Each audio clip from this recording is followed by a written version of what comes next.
Hi ಸ್ನೇಹಿತರೆ, ಮನೆಯಲ್ಲಿ ತರಕಾರಿಗಳಿಲ್ಲದೆ ಇರುವಾಗ ಹೇಗೆ ಈಸಿಯಾಗಿ ಪಲ್ಯ ಮಾಡುವುದಂತ ನೀವು ನೋಡಿ. ತುಂಬ ಸುಲಭವಾಗಿ ಕಡಿಮೆ ಸಾಮಗ್ರಿಗಳಿಂದ ರುಚಿಕರವಾದ ಚಪಾತಿಗೆ ಮತ್ತು ರೊಟ್ಟಿಗೆ ಹೊಂದುವಂತಹ ಪಲ್ಯ ಹೇಗೆ ಮಾಡುವುದು, ಏನೆಲ್ಲ ಬೇಕು ನೋಡೋಣ ಬನ್ನಿ. ಯಾರೆಲ್ಲ ಸಬ್ಸ್ಕ್ರೈಬ್ ಮಾಡದೆ ನೋಡ್ತಾ ಇದ್ದೀರಾ ಪ್ಲೀಸ್ ಸಬ್ಸ್ಕ್ರೈಬ್ ಮಾಡಿ.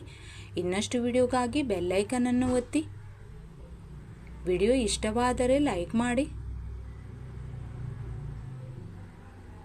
ನಮಸ್ಕಾರ ಎಲ್ಲರಿಗೂ, welcome back to Jaya recipe.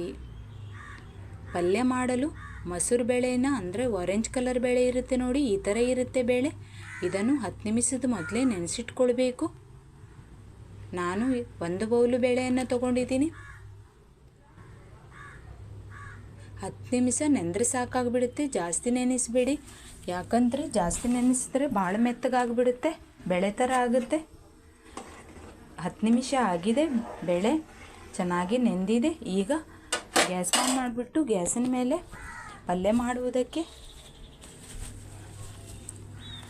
ಬಾಣಲೆ ಇಟ್ಟಿದ್ದೀನಿ.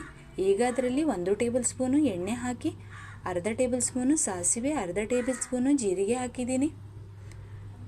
ಅದೇ ರೀತಿ ಕರಿಬೇವಿನ ಸೊಪ್ಪು, 4 ಹಸಿಮೆಣಸಿನಕಾಯಿ, 1 ಈರುಳ್ಳಿಯನ್ನು ಸಣ್ಣ ಸಣ್ಣದಾಗಿ ಕಟ್ ಮಾಡಿ ಹಾಕ್ಕೊಳ್ಬೇಕು.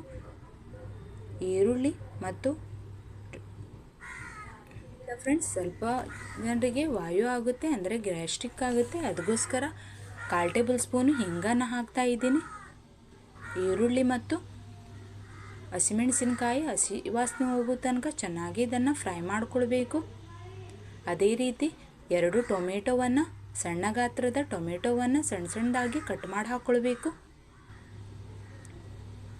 ಮೆತ್ತಗಾಗಿ ಬೇಯೋ ತನಕ ಇದನ್ನು ಬೇಯಿಸ್ಕೊಳ್ಬೇಕು, ಟೊಮೆಟೊ ಮತ್ತು ಈರುಳ್ಳಿಯನ್ನು. ಈಗ ಇದರಲ್ಲಿ ಅರ್ಧ ಟೇಬಲ್ ಸ್ಪೂನು ಅರಿಶಿನ ಪುಡಿ, ರುಚಿಗೂ ತಕ್ಕಷ್ಟು ಉಪ್ಪನ್ನು ಹಾಕ್ಕೊಳ್ಬೇಕು. ಅದೇ ರೀತಿ 4 ಬೆಳ್ಳುಳ್ಳಿಯನ್ನು ಜಜ್ಜಿಬಿಟ್ಟು ಹಾಕಿದ್ದೀನಿ. ಬೆಳ್ಳುಳ್ಳಿ ಶುಂಠಿ ಪೇಸ್ಟ್ ಇದೆ ಅಂದರೆ ಅದನ್ನು ನೀವು ಹಾಕ್ಕೊಳ್ಬೋದು. ಉಪ್ಪು ಮತ್ತು ಅರಿಶಿನ ಪುಡಿ ಹಾಕೋದ್ರಿಂದ ಸ್ಮೂತಾಗಿ ಚೆನ್ನಾಗಿ ಬೇಗ ಬೆಂದು ಬರುತ್ತೆ. ಈಗ ಒಂದ್ಸಲ ಚೆನ್ನಾಗಿ ಮಿಕ್ಸ್ ಮಾಡಿಬಿಡ್ತೀನಿ. ಇದಕ್ಕೆ ಫ್ರೆಂಡ್ಸ್ ನಾನು ಪಲ್ಯದ ಮಸಾಲ ಯೂಸ್ ಮಾಡ್ತಾ ಇದ್ದೀನಿ. 1.5 ಟೇಬಲ್ ಸ್ಪೂನು ಪಲ್ಯದ ಮಸಾಲ ಯೂಸ್ ಮಾಡ್ತಾ ಇದ್ದೀನಿ. ಪಲ್ಯದ ಮಸಾಲ ಇಲ್ಲ ಅಂತಂದರೆ ನೀವು ಅರ್ಧ ಟೇಬಲ್ ಸ್ಪೂನು ಗರಂ ಮಸಾಲೆ ಪುಡಿ, ಅರ್ಧ ಟೇಬಲ್ ಸ್ಪೂನು ಮೆಣಸಿನ ಪುಡಿಯನ್ನು ಹಾಕ್ಕೊಳ್ಬೋದು. ರುಚಿ ನೋಡಿ ಹಾಕ್ಕೊಳ್ಳಿ ಫ್ರೆಂಡ್. ಉಪ್ಪು ಮತ್ತು ಖಾರ ನಿಮಗೆ ಬೇಕಾದ ಹಾಗೆ ಹಾಕ್ಕೊಳ್ಳಿ. ಸ್ವಲ್ಪ ಮುಚ್ಚಿಟ್ಟು ಬೇಯಿಸುವುದರಿಂದ ಬೇಗ ಬೆಂದುಬಿಡುತ್ತೆ. ಇದೇ ರೀತಿ ಕೈ ಆಡಿಸ್ತಾ ಇರಬೇಕು ಮಧ್ಯ ಮಧ್ಯದಲ್ಲಿ, ಇಲ್ಲಾಂದರೆ ತಳ ಹಿಡಿಯುವ ಚಾನ್ಸಸ್ ಇರುತ್ತೆ. ಒಂದ್ಸಲ ಗಡಿಬಿಡಿಯಲ್ಲಿ ನಮಗೆ ಟೈಮ್ ಇಲ್ಲದೆ ಇರುವಾಗ ಇದನ್ನು ಈಸಿಯಾಗಿ ಫ್ರೆಂಡ್ಸ್ 10 ನಿಮಿಷದಲ್ಲಿ ನೀವು ಮಾಡ್ಕೊಳ್ಬೋದು. ಮಸಾಲೆ ಹಾಕಿ 2 ನಿಮಿಷ ಚೆನ್ನಾಗಿ ಮಿಕ್ಸ್ ಮಾಡ್ಕೊಳ್ಳಿ. ಮಸಾಲೆ ಜೊತೆ ಚೆನ್ನಾಗಿ ಮಿಕ್ಸ್ ಆಗಬೇಕು. ಸ್ವಲ್ಪ ನೀರು ಹಾಕ್ತಾ ಇದ್ದೀನಿ, ಜಾಸ್ತಿ ನೀರು ಹಾಕ್ಕೊಳ್ಬೇಡಿ. ಪಲ್ಯ ಆಗೋದ್ರಿಂದ ಸ್ವಲ್ಪ ನೀರು ಹಾಕ್ಕೊಳ್ಬೇಕು. ಈಗ ನೆನೆಸಿ ಇಟ್ಕೊಂಡಿರುವ ಬೇಳೆಯನ್ನು ಹಾಕ್ತಾ ಇದ್ದೀನಿ. ನಾನು 1 ಬೌಲು ಬೇಳೆಯನ್ನು ತೊಗೊಂಡಿದ್ದೀನಿ. ಮಸೂರು ಬೇಳೆ ಚೆನ್ನಾಗಿ ನೆಂದಿದೆ.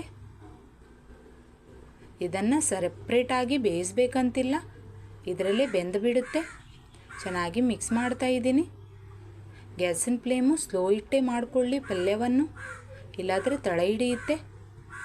ಇದೇ ರೀತಿ ಫ್ರೆಂಡ್ಸ್ ಹೊಸ ರೆಸಿಪಿಗಳಿಗಾಗಿ ಜಯ ರೆಸಿಪಿಯನ್ನು ಸಬ್ಸ್ಕ್ರೈಬ್ ಮಾಡಿ.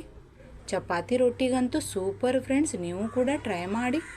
ನಾನು ಚಪಾತಿಗೋಸ್ಕರ ಈ ಪಲ್ಯ ಮಾಡಿದ್ದೀನಿ. ಫಸ್ಟ್ ಟೈಮ್ ಟ್ರೈ ಮಾಡಿದ್ದೀನಿ, ಆದರೆ ಸಖತ್ತಾಗಿತ್ತು ಟೇಸ್ಟು. ಚೆನ್ನಾಗಿ ಮಿಕ್ಸ್ ಮಾಡಿದ್ದೀನಿ, ಚೆನ್ನಾಗಿ ಬೆಂದಿದೆ ಫ್ರೆಂಡ್ಸ್. ಈಗ ಕೊನೆಯದಾಗಿ ಕೊತ್ತಂಬರಿ ಸೊಪ್ಪನ್ನು ಹಾಕ್ತಾ ಇದ್ದೀನಿ.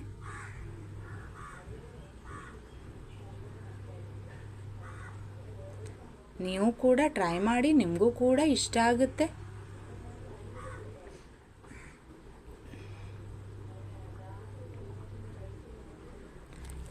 ಇದರಲ್ಲಿ ನೀವು ಬೇಕಿದ್ದರೆ ಆಲೂಗಡ್ಡೆಯನ್ನು ಕೂಡ ಸೇರಿಸ್ಕೊಳ್ಬೋದು, ನಾನು ಸೇರಿಸಿಲ್ಲ. ಚೆನ್ನಾಗಿ ಮಿಕ್ಸ್ ಮಾಡಿಬಿಟ್ಟು ಗ್ಯಾಸ್ ಬಂದ್ ಮಾಡಿಬಿಟ್ಟು ಕೆಳಗಡೆ ಇಡ್ತೀನಿ. ಬಾಣಲೆಯನ್ನು ರೆಡಿಯಾಗಿದೆ ನೋಡಿ ಫ್ರೆಂಡ್ಸ್.